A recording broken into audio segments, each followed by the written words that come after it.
Hey everybody, this is Steven from PopCultureMaven.com. We're back with this week's new comic book reviews.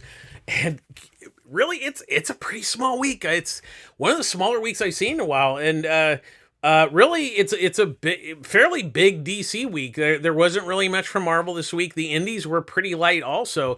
So it's a really light week. But there's still some good comics to read this week. So let's get going. First up, we have Batman Superman's World's Finest #1. Written by Mark Waid with artwork by Dan Mora.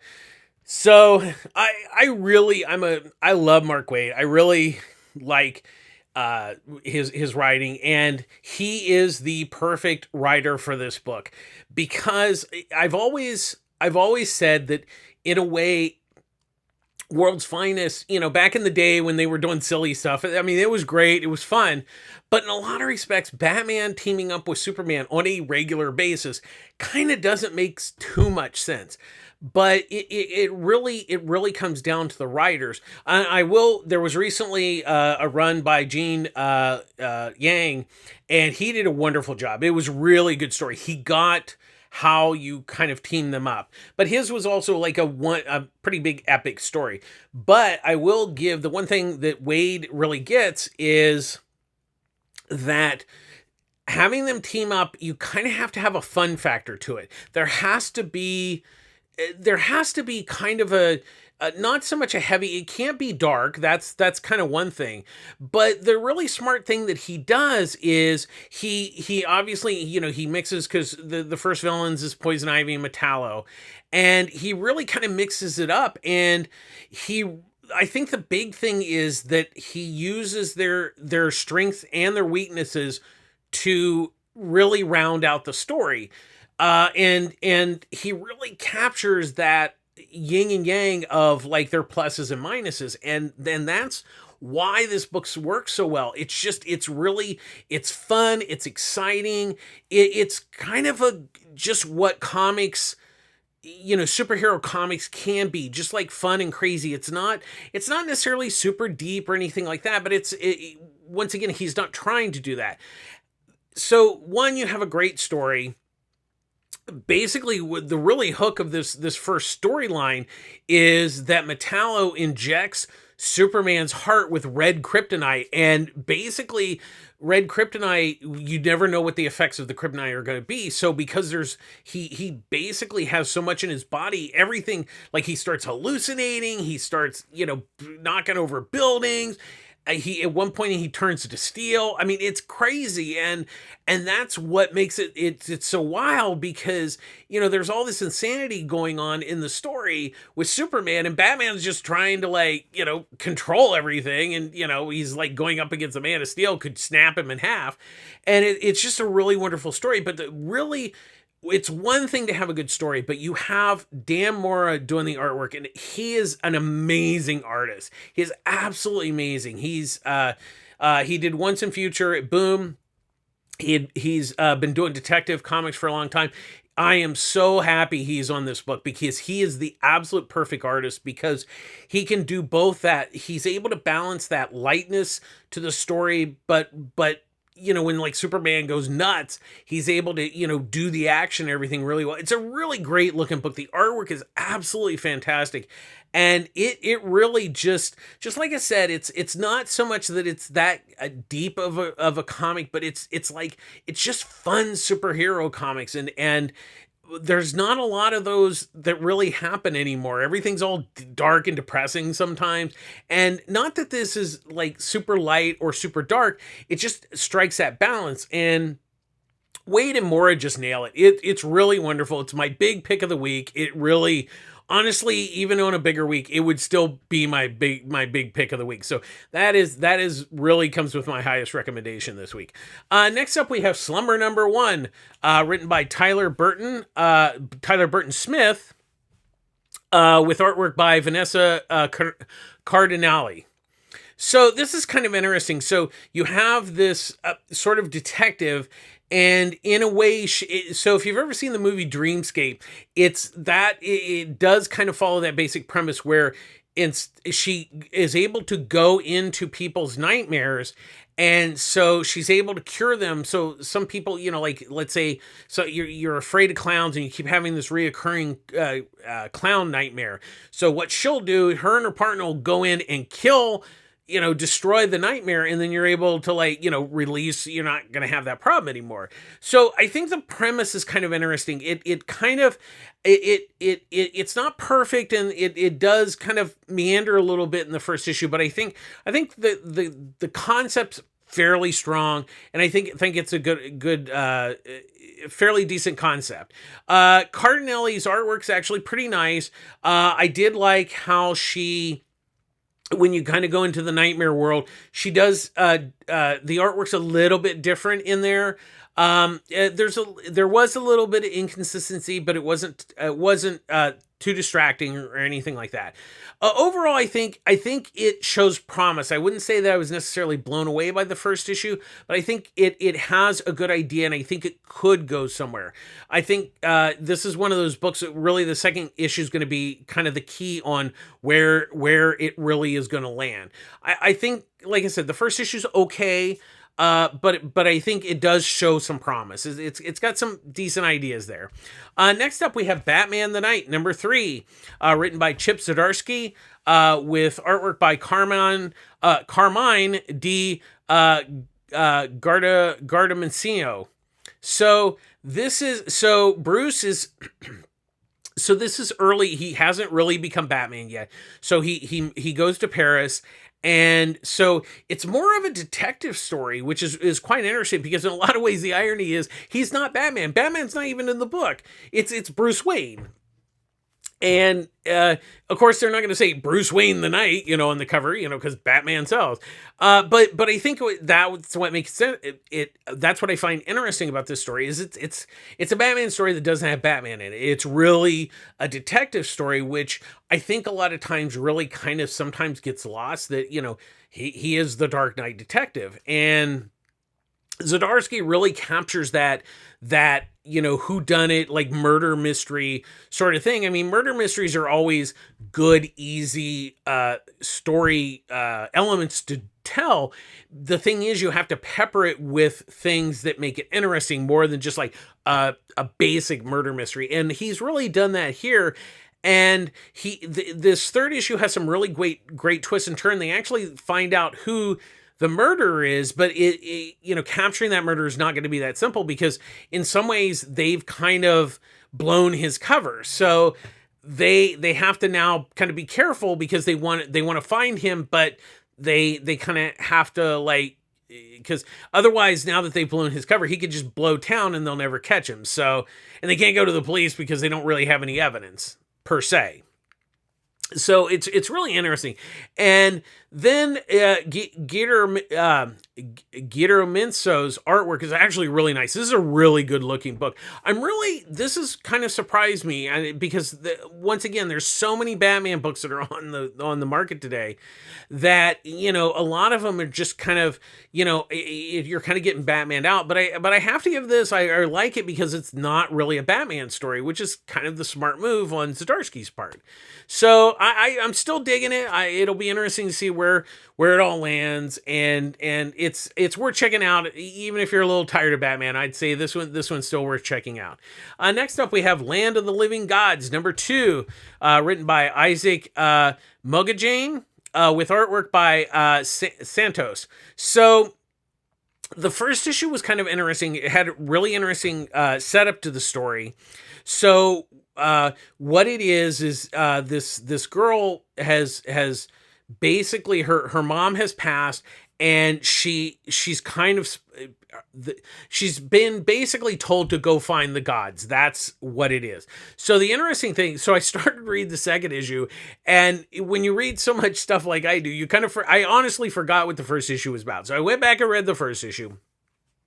Because the second issue, I mean, I knew the girl and her mom and all that kind of stuff, but then it starts off with another character that kind of comes in the second issue. So in a way, it's a little rough for the second issue if you haven't remembered the first issue, because it's the same storyline, but it's a parallel storyline of characters you haven't met yet, and it does, they do come together. But if you don't remember what happened in the first issue, it does kind of, it's a little bit of a struggle. So but I do like this story. I think there's a really good concept here, and Moga Jane, like, there's a lot of stuff that really works well here, and the script is actually quite good, and it builds really nicely on the first issue once I remembered to read it again. Santos's artwork's really nice here. I think there's a really good idea. Like I said, the second issue is a little weird in that respect because of the parallel storyline that comes into the first storyline. But once you kind of know what's going on, you're like, okay, yeah, let's get it. And there's there's a lot going on behind the scenes. Beyond this, the girl really isn't in this issue that much, so it really is setting up kind of a bigger picture here, that really was interesting. So I'm keen to see on where they both go with the third issue on that. So that one's definitely I think it's worth checking out. It's something kind of unique and different. Next up, we have Nightwing number 90, written by Tom Taylor with artwork by Geraldo Borges. So we have the crossover with Nightwing and Superman, Son of Kal-El. So this one the Flash shows up in this. So this is kind of a Teen Titans reunion, which I love how Tom Taylor, kind of plays on that they know each other, and it's like Titans Homecoming. And he definitely I think leans into the Wolfman Perez era of the Titans in the story. I think that's because I think for all of us, that's really the Teen Titans that is most memorable from the Bronze Age forward. And he really leans into that. But I just love Nightwing. Tom Taylor has really just taken this book and really giving it so much life. And so now we have that, now that Alfred has left him his fortune, he's trying to, he's using it for good. He's been marked by the mob. Everybody wants Dick Grayson dead. So now they actually fired a missile into his apartment complex, blew the place up. He has to save everybody and get out. And that's where Wally comes in, because they need to find out, hey, we need to, squelch this thing, because he's going to blow up the city just trying to find you. So that's kind of what's going on in this issue, and it obviously it will lead into the storyline, the continuing storyline that's going on. I really miss Bruno Redondo's artwork, but he did do two issues, so giving him a break for an issue is good. But I have to say that Borges does a nice job of. It's his style, but he does do some of the multiple panels on one page of action, like Redondo does. So he kept the feel of what Redondo's been doing, which was a really smart move on his part, to kind of, that way, even though the art is different, he keeps the tone that Redondo has set up for this series. So once again, I love this book. It's really just one of my favorites. I look forward to it every month, and it's still really worth checking out. Next up, we have The Silver Coin number 10, written and drawn by Michael Walsh. So these are one and done stories. And so each one has had a different writer. And then when they finish with the writers, Michael Walsh actually writes, and then he draws his story. So once again, everything is based on a coin. There's a mystical coin that is a part of the story, and then you can do whatever type of story you want. This one, the basic way to explain it is kids and a Ouija board, and not using a Ouija board, they use the coin. They summon a ghost, aberration. I don't know. It doesn't turn out well, because basically when you summon something evil, it basically kind of kills everybody. That's the basic premise of this issue, and it really is. It's a lot of fun. I love how they do the horror is done so well in this book, that it's just they're great, and I love the fact that they're one and done stories. Like you didn't have to read issue 9, you could read issue 10 by itself, 111. So I do want to point out who the next set of writers they've got lined up. So they got James Tynion the fourth, Stephanie Phillips, Johnny Christmas, and Pornshak Pinshot is the next set of writers on the book. So that'll be really exciting. Like I said, they're one and done, so you can get it. I know there's a trade of the first 5 issues. There should be a trade coming out of the next 5, because this finishes off the 5 issue run. So then they'll start the next 5 issue with 4 writers, and then Michael will finish it off. So, but once again, I love it. It's a great horror book, one and done. Those are really, those are rarity today. So definitely pick it up if you're a horror fan. I love this book. The writing, and Walsh just really nails it in both the writing and the art on this issue. Next up, we have Refrigerator Full of Heads, number 5, written by Rio Yours, with artwork by Tom Fowler. So we have the bad guy is now trying to collect all the pieces of the armor that the axe that cuts people's heads off, or that the head still lives. So he has found out that if you bring all of these together, excuse me, that it will, who knows what will happen? The end of the world, we don't know, but it'll be this like super armor that who knows what will happen. So he's trying to get everything together, but he does not have the axe. So what he has hired this like Viking biker gang to find the axe, and most of them get their heads cut off. But so then the leader of the gang, the girl, decides to double cross this guy. And so he's like, you want to double cross me? So he uses one of the pieces to turn himself into like this snake monster. And it gets crazy. So you have the axe that can cut people's heads off, and the head still lives. You have a mystical belt that turns you into the snake monster. God knows what will happen if he gets all these pieces together. So that's what's going on. It's nuts. Yours, I love this story. It's a good sequel to Basket Full of Heads, but I think you can read this on its own, because he makes sure that anything you needed to know from that series, he's mostly set it up here. Fowler's artwork's really nice. It's a really good looking book. And I'm having a lot of fun with it. Once again, another horror book that really just nails it. Next up, we have Wonder Woman 785, written by Michael W. Conrad and Becky Cloonan, with artwork by Rossi Kempe. So this is the third part of the Trial of the Amazons. And so we're now at the third part, and we're still kind of dealing with, it's a little slow here. I think what the problem is that they're doing a setup, which is good. It's always good for setup, but I think the struggle here is that we've gotten to the third part of this, and we still haven't really. So we've had the murder of, I will not mention the name, but so the Queen's been murdered. Once again, kill royalty. Sorry, it's a bit of a spoiler alert. But we're at the third issue, so if you haven't heard about it now, then you've been living under a rock. But they're kind of still dealing with that, but we haven't gotten to the games yet, so they're kind of meandering around.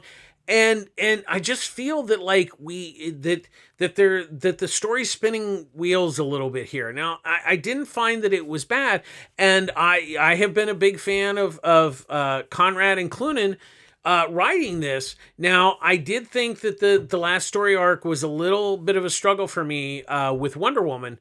But I like this concept of the Trial of the Amazons, but it just, I think by this time we would have gotten a little bit farther in the story.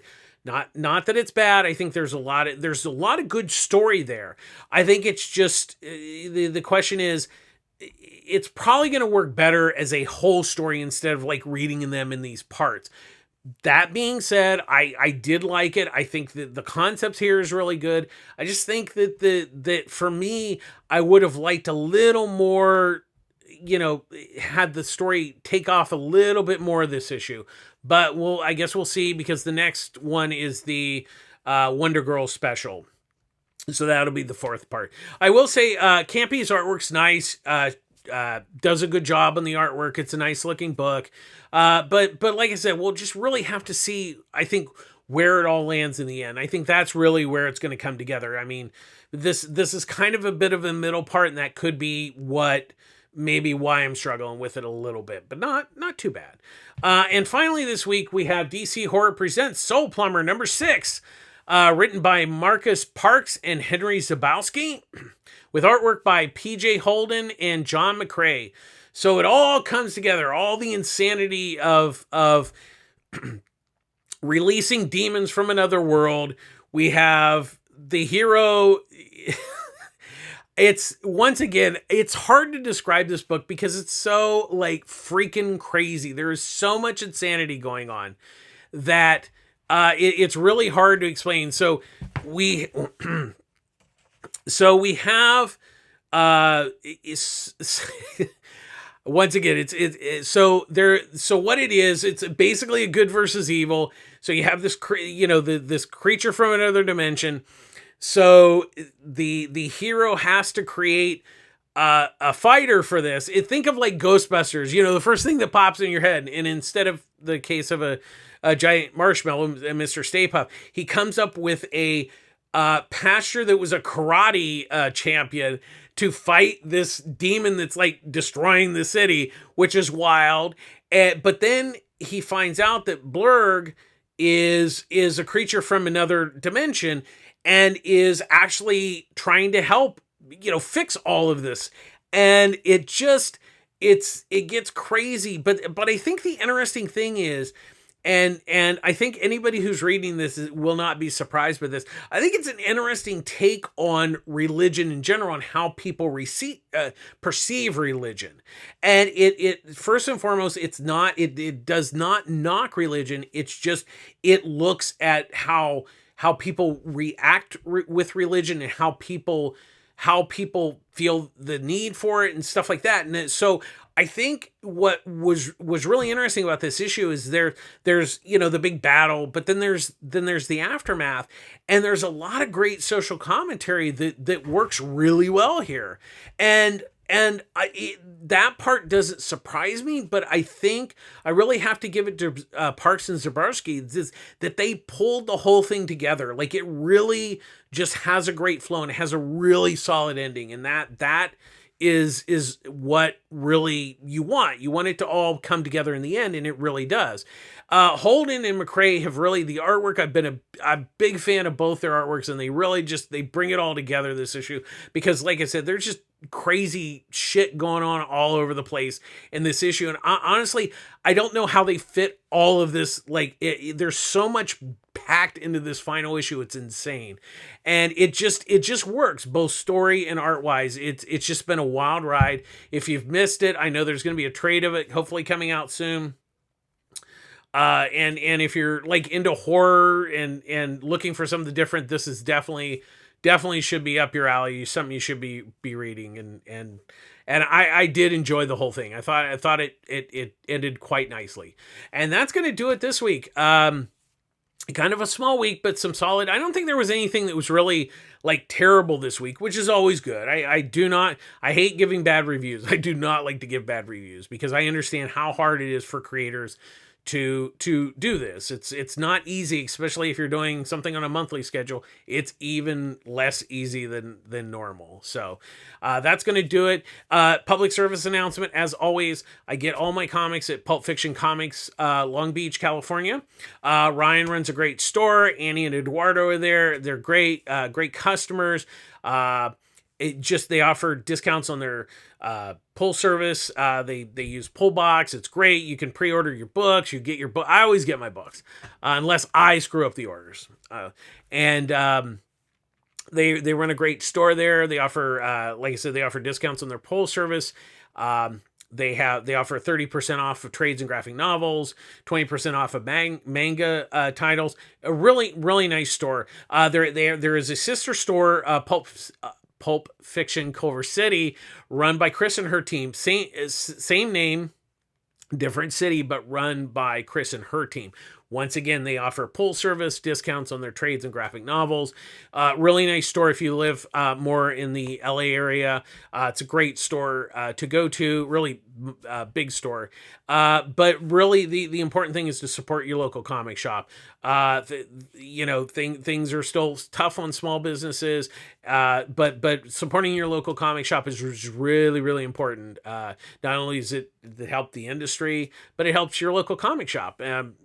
Work with your comic shop. Hopefully they'll get you what you want. And as always, we end our show with being kind.